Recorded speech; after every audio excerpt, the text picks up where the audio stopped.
C let him live, அவர் வாழட்டும். C let him not live, அவர் வாழ வேண்டாம். The meaning of Tirukkural 49 in order or request action form. Thirukkural 49 பொருள் கட்டளை கோரிக்கை செய்கை படிவத்தில். C let him live virtuously and free of other criticism. அவர் நல்லொழுக்கத்துடனும் மற்றவர்களின் விமர்சனங்களிலிருந்து விடுபட்டும் வாழட்டும்.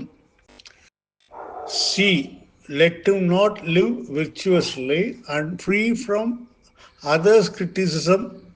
அவர் நல்லொழுக்கத்துடனும் மற்றவர்களின் விமர்சனங்களிலிருந்து விடுபட்டும் வாழ வேண்டாம். மை லெசன்ஸ் என்னுடைய பாடங்கள். டி she lives, lived, will live.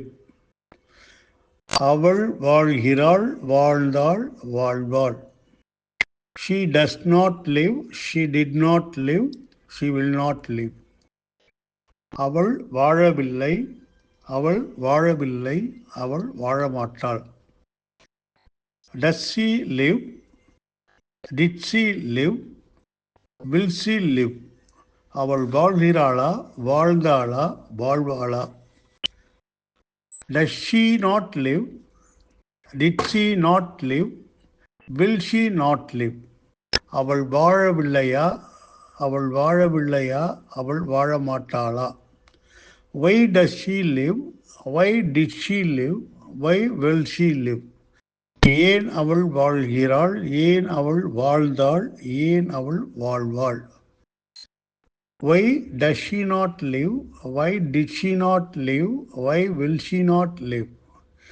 ஏன் அவள் வாழவில்லை, ஏன் அவள் வாழவில்லை, ஏன் அவள் வாழமாட்டாள்? The meaning of Tirukkural 49 in simple action form. Thirukkural 49 பொருள் சாதாரண செய்கை படிவத்தில். D 1. She lives, she lived, she will live virtuously and free of others' criticism. 1. அவள் நல்லொழுக்கத்துடனும் மற்றவர்களின் விமர்சனங்களிலிருந்து விடுபட்டும் வாழ்கிறாள், வாழ்ந்தாள், வாழ்வாள்.